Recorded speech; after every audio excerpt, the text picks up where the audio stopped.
Donc j'ai quelques questions à te poser un petit peu qui pourraient intéresser les gens pour avoir ton avis vas-y, je t'écoute. d'avocat. Alors, quels sont les termes légaux du procureur de la République pour qualifier les poursuites de l'affaire?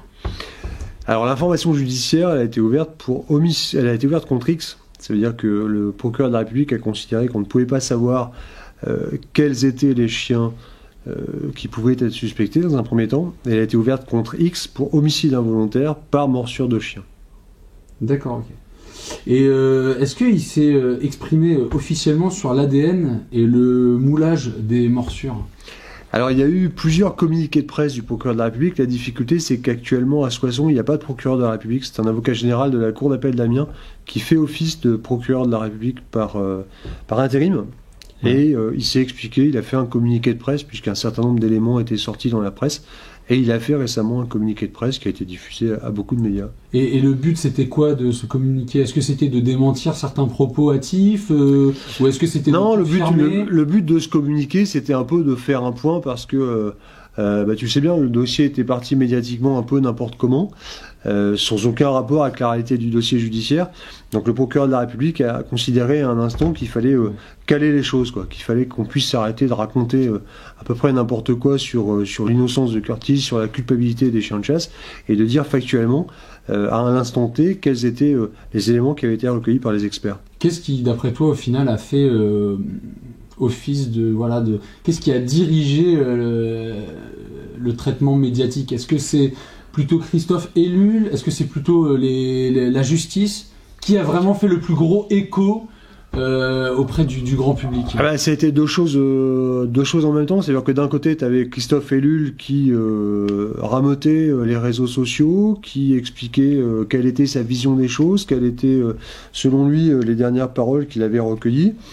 Et puis de l'autre côté, tu avais un procureur de la République qui était le seul à pouvoir communiquer sur le dossier parce que on est en matière d'information judiciaire, donc le juge d'instruction, lui, ne peut pas s'exprimer.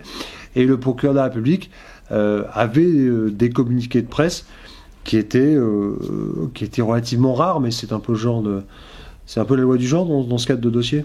Donc au final, c'est plutôt Ellul qui a vraiment donné le ton de Alors après, je sais qu'il en est à l'origine. Peut-être qu'après, c'est quelque chose qui lui a échappé. Alors après, je vais pas mentir, je constate comme toi que régulièrement, il remet un peu de dissous dans la machine, mais c'était quelque chose qui lui a échappé parce que c'est une affaire qui aujourd'hui a pris une ampleur un peu déraisonnée. Est-ce que son comportement actuellement est rationnel? Moi, j'ai pas d'avis sur le comportement de Christophe Ellul. Moi, je suis pas le procureur de Christophe Ellul.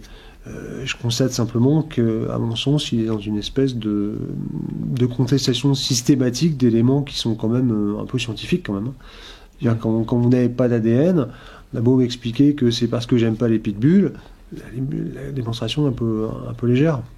C'est-à-dire que là, le problème, c'est que tous les éléments sont là et il n'a plus que ses propres théories pour se défendre, en fait, au final. Et il se défend comme il peut, mais j'allais dire, nous, la chasse à courre, on n'est pas là pour l'attaquer non plus. C'est lui qui a, dans un premier temps, indiqué que les chiens de chasse auraient été à l'origine du décès d'Elisa Pilarski. Donc nous, côté chasse à courre, on s'est retrouvé obligé de se défendre un peu en expliquant que nous, on n'était pour rien. On a expliqué qu'on n'était pas à cet endroit-là, à ce moment-là.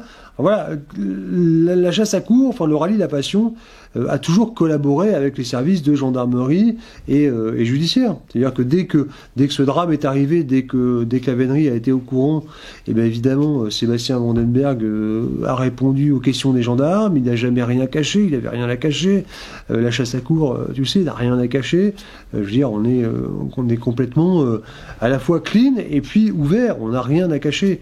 Donc quand j'entends hier, je crois que c'est hier, où j'ai vu son avocat expliquer que si Christophe Ellul n'avait pas parlé, on n'aurait peut-être jamais su qu'il y avait une chasse à courre.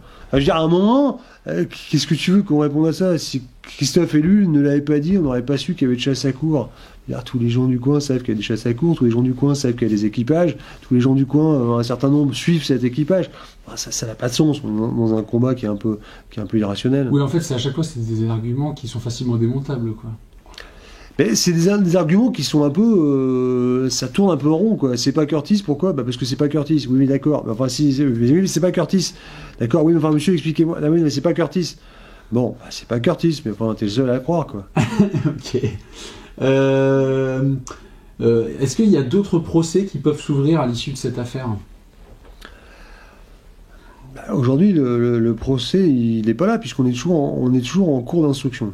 C'est-à-dire qu'au jour d'aujourd'hui, la juge d'instruction est toujours saisie de savoir qui est à l'origine du décès d'Elisa Pilarski. Donc on verra. Moi, je ne suis pas là pour accuser Christophe Ellul. Moi, je défends la chasse à courre. Je dis simplement ce qu'on a toujours dit. Et c'est pas parce qu'on le dit que c'est vrai, mais enfin parce que tout le dossier l'a toujours révélé. Les chiens de chasse à courre sont totalement étrangers à ce drame. Oui, bien sûr. Et combien de temps, d'après toi, enfin comme ça, hein, on estime le temps de clôture de ce dossier? Est-ce que ça va prendre des années? Est-ce que ça va prendre Alors des c'est mois? un peu compliqué parce que si on est dans une... Alors c'est un peu tactique, mais on est sur une instruction correctionnelle et le délai de prévisible d'achèvement d'une instruction correctionnelle, c'est 1 an. Alors ça peut paraître court et à la fois long. Là, par exemple, on sait qu'on a attendu les expertises un certain temps. Donc, est-ce que c'est 1 an à partir des nouveaux éléments? Non, c'est 1 an à partir, alors on dit en général de la mise en examen, mais il n'y a pas de mise en examen dans ce dossier. Donc on pourrait considérer que c'est 1 an à compter du 16 novembre. Mais de toute façon, je te mets à l'aise tout de suite, il n'y a pas de délai qui soit sanctionné par la loi. Donc je veux dire, on sait aujourd'hui que... Voilà, on a bien avancé, mais on n'en est pas encore à la fin de l'information judiciaire, donc encore moins au procès. Comment le rallye La Passion a vécu cette exposition médiatique? Mal, très mal. Il a évidemment mal vécu cette exposition médiatique parce que, évidemment, tu avais tous les gens qui connaissent, j'allais dire, la ruralité, tous les gens qui sont à la campagne, tous les gens qui suivent les chasses à courre, n'ont jamais compris comment on pouvait envisager autrement que par méconnaissance que ce soit les chiens de chasse qui aient fait ça. Mais il faut que tu comprennes aussi, tu sais, que ça a mis une espèce d'éclairage vif. Tous les réseaux sociaux sont emparés du sujet. Je voyais encore aujourd'hui qu'il y a Brigitte Bardot qui a envoyé une lettre au garde des Sceaux. Donc ils n'ont pas du tout compris qu'on puisse envisager de les accuser. À partir du moment où, dès le départ, ils avaient coopéré avec les services de gendarmerie et que les services de gendarmerie avaient constaté ce que tous les gens ce jour-là avaient constaté, savoir que les chiens n'étaient ni blessés ni tachés de sang. Donc, il était inenvisageable qu'il y ait une bagarre entre Curtis et leur chien. Donc, dès lors, ils ne comprenaient pas bien pourquoi on pouvait considérer qu'ils étaient responsables. Mais là où on pourrait défendre sur ce même argument, c'est que Curtis n'avait pas de sang, apparemment, aussi sur lui. Et il y a aussi cette histoire de disparition de chiens, ouais. etc. Alors, que Curtis n'avait pas de sang sur lui, ça c'est toi qui le dis, et je ne peux pas m'exprimer là-dessus. Alors l'histoire de disparition de chiens, ça n'a aucun sens. Enfin, je veux dire, ça c'est des affabulations de Christophe Ellul. Christophe Ellul, oui, c'est un truc que raconte Christophe Ellul. Voilà. Surtout qu'en plus... mais là-dessus, la position de Christophe Ellul, c'est un peu compliqué, parce que Christophe Ellul, en fait, aujourd'hui, on lui dit, attendez monsieur, vous nous dites que c'est les chiens de chasse, on a prélevé l'ADN de tous les chiens de chasse. Et il n'y a pas l'ADN des chiens de chasse sur le corps d'Elisa. Ah bah alors, c'est qu'il en manque 5. Bon, il en dit 5, comme il en va dire 10, 15, 20, bon, il a choisi 5.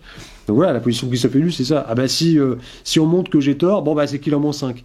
Voilà, donc on est sur ce registre. Dans le principe des tests ADN, en fait, même si on n'a pas le chien, on peut reconnaître la race de chien. En théorie... Mais non, mais comment ça fonctionne un test ADN? Tu prends le cadavre d'Elisa Pilarski. Bon. On fait des prélèvements. Et on regarde s'il y a de l'ADN canin. Bon. Et après, on compare avec les prélèvements qui ont été faits sur tous les chiens de la chasse à courre. Quand je dis les chiens de la chasse à courre, c'est à la fois les chiens qui étaient là à la chasse ce jour-là, mais tous les chiens du chenil. Et les chiens d'Elisa Pilarski et de Christophe Ellul. Bon. On a pris les prélèvements sur le corps d'Elisa Pilarski et il n'y a pas d'autre ADN.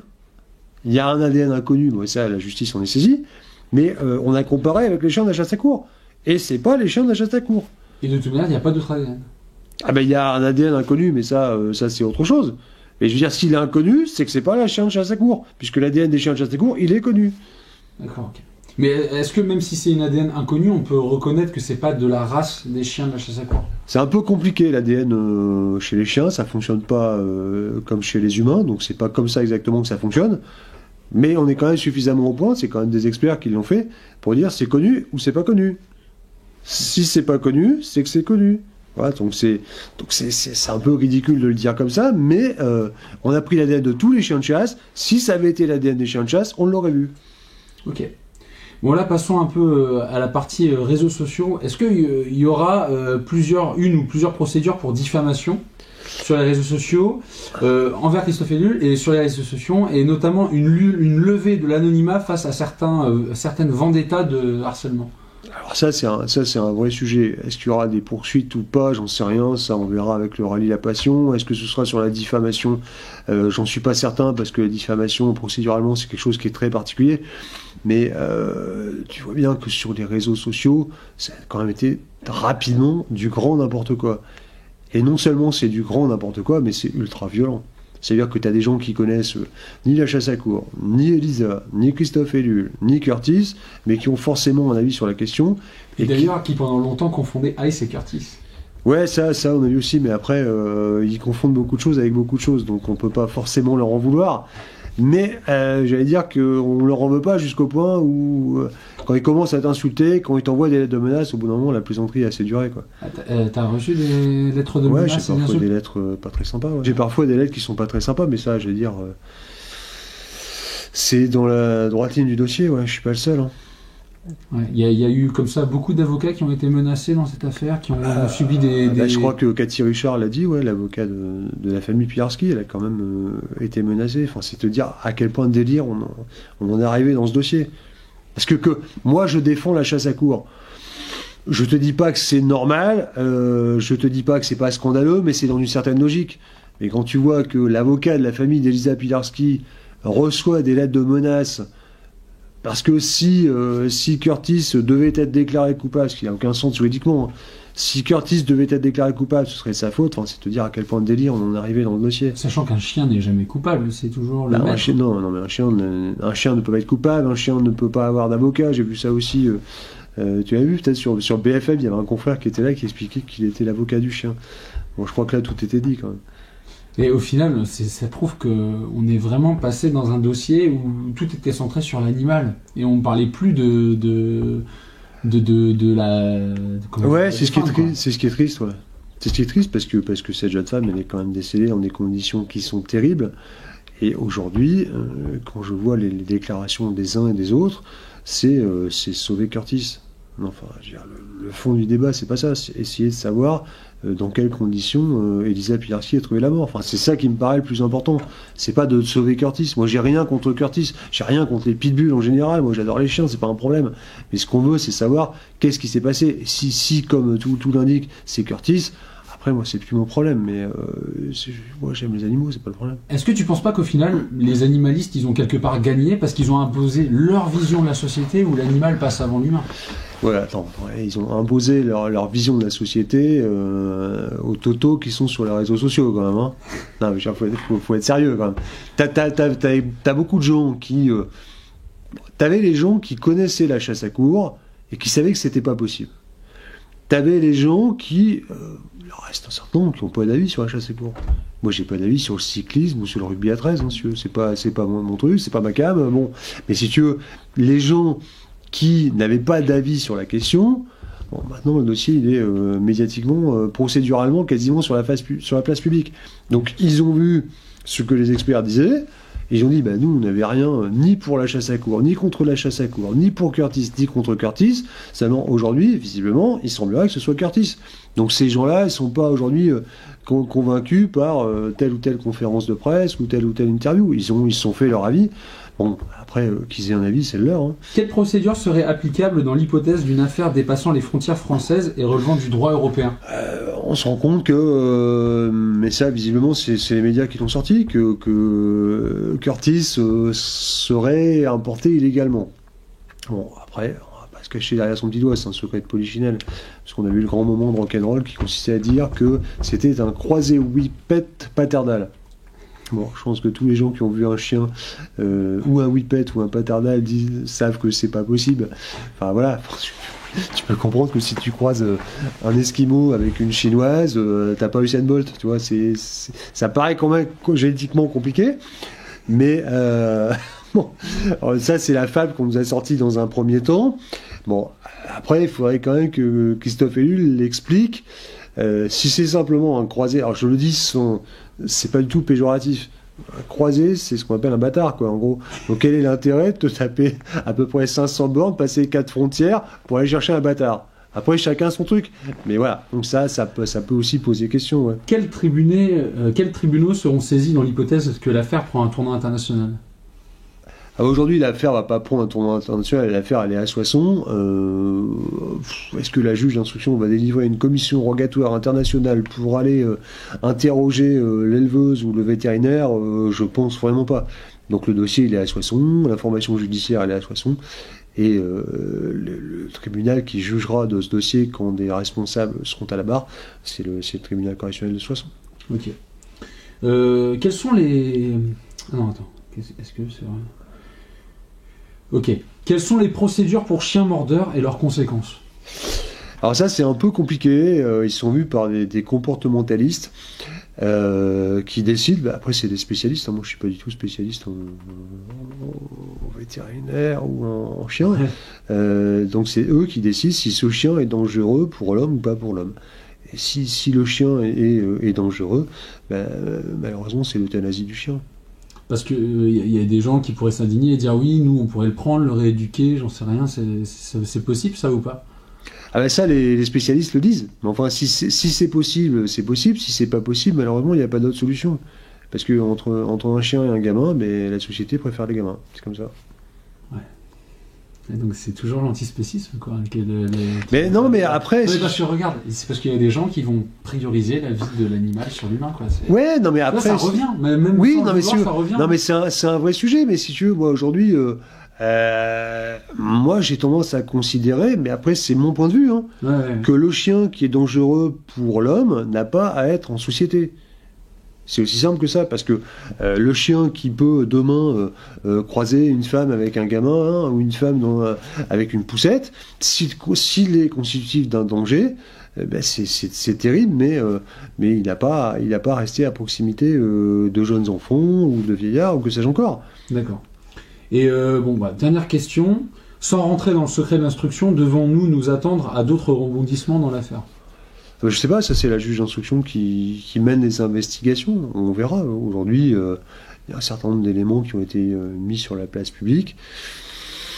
On verra, je peux pas t'en dire beaucoup plus, moi je suis pas aux manettes là-dessus. Moi je défends la chasse à courre, je suis pas le procureur de Christophe Ellul, je vois comme tout le monde ce qu'il dit, ce qui est contredit parfois par certains éléments du dossier. La tendance qu'il a à considérer que plus il le dit, plus il a raison. C'est pas comme ça que je vois les choses. Mais ça marche pour certaines personnes. Parce que chez certaines personnes, c'est une technique de manipulation. C'est la répétition. Ça marche chez certaines personnes, ouais. Mais la réponse est dans ta question. Chez certaines personnes. Donc il y a des gens qui... Voilà, tu pourras leur expliquer... je crois que c'est Cathy Richard, l'avocat d'Elisa Pilarski, qui dit pour certains, la Terre est plate.